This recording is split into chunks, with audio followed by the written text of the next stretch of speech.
이 도끼가 잘생겼어요. 그래서 일단 멋있어 보기만 해도 일단 샀어요. 파리 있을 때 벼룩시장에서 그 흙 작업에서 이걸 쳐내래요. 이게 무게가 있기 때문에 팍팍 들어가는 게 팍 칠 때 그 단호하게 들어가는 때는 거기에 맞는 무게가 필요해요. 그래서 그 무게를 도구가 있으면은 또 그 도구에 맞는 성향의 작품들이 나오더라고요.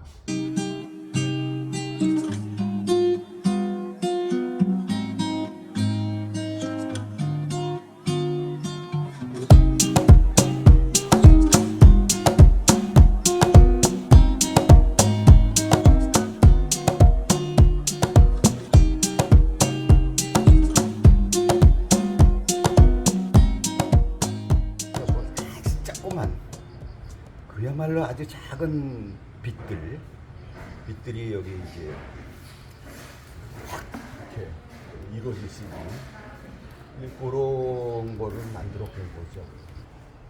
2019년도에 4월 8일인가 며칠 날 고성에서 산불이 일어났는데 그 소나무의 그 송진들이 바람에 날려서 도깨비 비율로 이제 2km, 3km씩 날아다니면서 딴 데에 또 번져서 산불이 일어나나 우리나라에서 가장 넓게 퍼진 산불이 아니었나.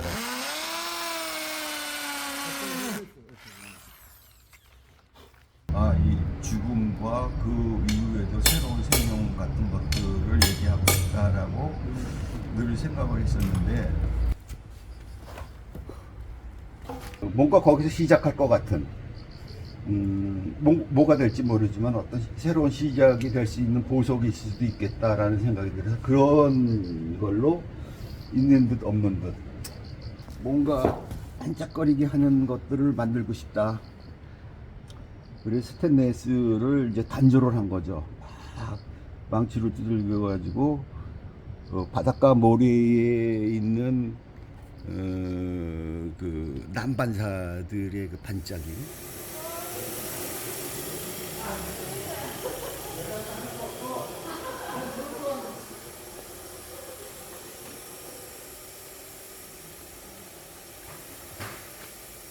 잘 익었잖아. 네. 그래가지고 좋더라고. 잘 나왔어. 나는 보고 깜짝 놀랐어. 한 20년 만에 가서 보고서. 개인소장. 개인소장 작품인데 빌려오신 거예요? 빌려온 거죠. 그 면 런닝샷 있잖아. 남자들이 네. 입다 버린 거. 네. 그런 걸로 그냥 쑥 한 번씩 그냥 이렇게 그 먼지 턴다 싶어가지고 한 번씩 손대주면은 나도 놀랐어요. 이 정도까지 색깔이 나오는구나. 이 속에는 손 안 대가지고 먼지 쌓이고 이것도 좋은 것 같아. 응? 이걸 내가 전시했던지 안 했는지 기억이 안 나요. 제가 첫 전시를 92년도에 했거든요. 원활하게서.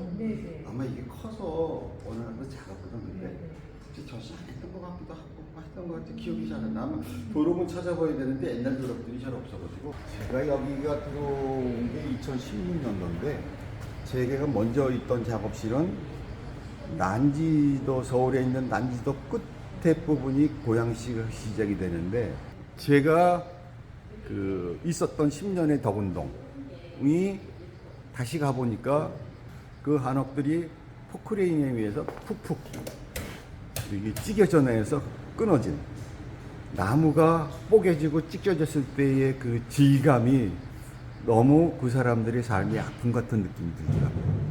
그래서 저거를 가지고 와서 작업을 해보자. 이런 나무들이 거기에 있었어요. 그래서 이건 온전하게 있었던 대들보고 이 대들보가 이렇게 작다는 거는 그만큼 이제 어려운 살림에서 지으셨다는 거죠. 그러니까 이게 굵직하면 그 집의 부와 재력을 보여주는 건데 이거는 겨우 나무인 겨우 받칠 수 있는 정도의 나무들. 그런 것들이 이렇게 포크레인에 의해서 딱 찢겨졌을 때 그 나무의 결이 이런 식으로 나와요. 이런 식으로 찢겨지고 이런 식으로 부러지고 이 불규칙한 나무가 뿌려졌을 때 어떤 모양새와 질감과 그 질감이 무슨 이미지를 도출시키는가. 여기 보면 아주 이런 식으로 부러지죠. 이런 식으로. 이런 걸 가지고, 근데 그 이게 일부밖에 없어서 제가 그 석가래나 대들보들을 다시 포크레인 불러가지고 제가 다시 이제 부시죠. 부러뜨리고 찍어가지고 찢어보기도 하고. 그래서 이런 섬세하고 예리한 그 아픔 같은, 그러면서 아주 샤프한 느낌들이. 성북구림미술관에서 지금 운송해가는 작품들은 정현이라는 작가를 대부분 알기에는 이제 친목 작가로 알고 있는데 친목 이전의 작품들을 주로 선정해 갔어요. 자기가 작품을 하면서 자기 주장, 자기 생각, 성찰 이런 문제들을 얘기를 할 때 그것이 서로서 공감을 할 수 있으면 좋겠다라는 생각을 하게 되는데, 그런 것 때문에 그런지 쑥스러움들은 언제나 있는 거죠. 2004년도 김종명 미술관에서 전시했었던 아스팔트 콘크리트 작업들.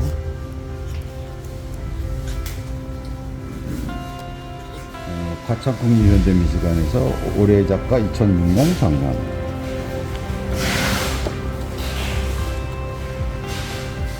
옛날 작업들이죠. 파리의 자거던드 빨래 조가얄 왕궁정원에서 있었던 작품들. 왕궁정원 복도, 왕궁정원. 사각형의 문이 있었고, 그 안에 정원이 있었고, 그리고 나무도 있고, 그 안에서 전시했었던 장면.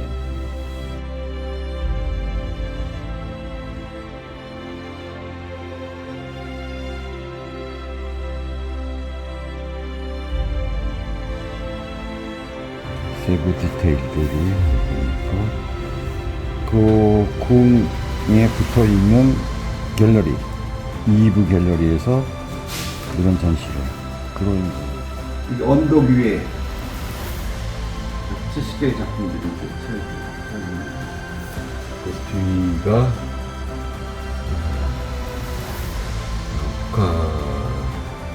땅이 되고.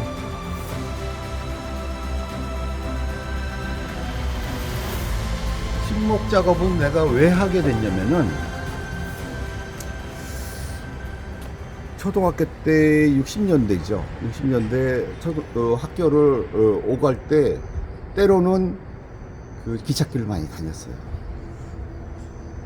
너무 무거워서 기차가 너무 천천히 가는데 그 위에는 뭐가 실렸냐면은 탱크, 장갑차, 뭐 이런 것들. 이제 전쟁 이후에 미국에서 군수 물자가 인천항을 통해서 그 용산으로 가든 뭐 부평에 있는 무슨 미군 기지로 가든 어디든지 일단 배로 왔으니까 인천항에서 이제 움직여요.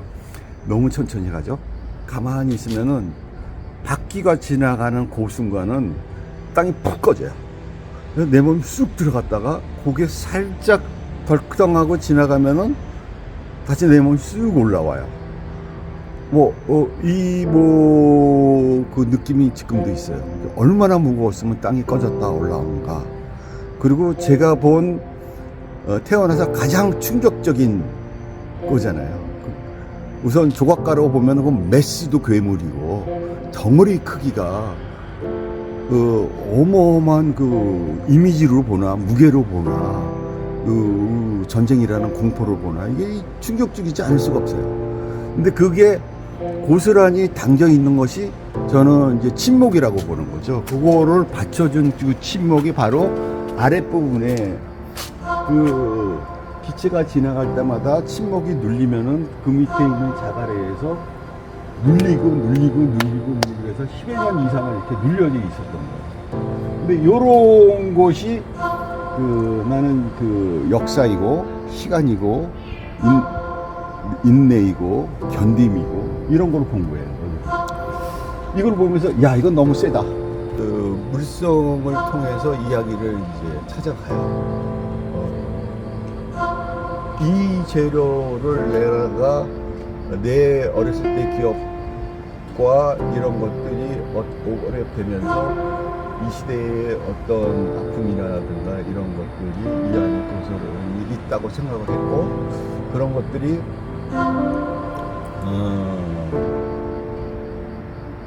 이거 자체에 대한 존재감들을 이야기 좀 해보자. 이거 이후로 아스팔트 콘크리트, 그 다음에 막돌, 정형화된 이 세상의 움직임의 모습보다도 그 이전의 것들을 내가 찾고 싶어서 그런 것들을 지속적으로 찾아오지 않았나. 그래서 가능한 한 이 작업들이 굉장히 단순하게, 처음에는 여러 가지로 해봤는데 침묵이라는 이 견딤의 질감을 다 드러내주지 않고서는 얘기할 수가 없다. 내 이야기보다도 침묵의 얘기를, 제 얘기는 여기만 있으면 돼요. 이게 견딤이 있다면은 그 견딤 속에서 어떤 정신의 힘들이 딱딱 각을 잡아서 뻗어 올라가는 극복의 힘 같은 그런 것들이 이런 면에서는 이제 제가 작업을 한 거. 그러니까 인체에서 가장 단순한 정도, 몸통, 다리 이 정도. 그다음에 이 안은 아래서부터 끌고 올라가서 쭉 뻗어 올라가려는 정신성, 이런 것들을 이제 작업을 하게 된 거죠. 결국은 조각가는 자기가 갈구하는 바가 무엇인지, 그 갈구하는 것들에 있으면은 이 물질들이 보이는 거지. 그 물질들이 스스로 툭툭툭툭 던져주는 자기 이미지들이 있어요. 그 이미지들이 저하고 만나면은, 그리고 그 재료를 제가 존중해주면은 작업이 되는 거죠.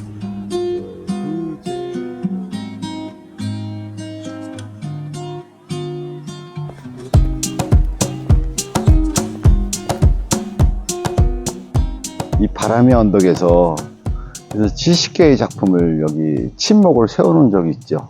그러니까 언덕이 쭉 올라와서 언덕 끝부분에 그 길에다가 쫙 70개의 작품을 세워놨는데, 이게 뭐 종전 68주년과 뭐 그 다음에 몇 가지로 해서 70개면 좋겠다 해서 세워놨는데, 언덕 아래에서 이렇게 바라보니까 그 배경이 하늘인 거예요.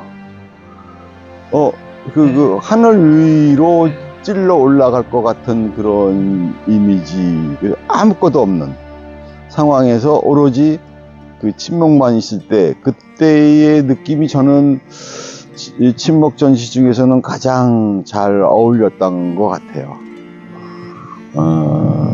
그러니까 어떤 장소에 어떻게 세워놓느냐에 따라서 전혀 다른 이미지들이 도출되는구나 라는 생각이 들었고요.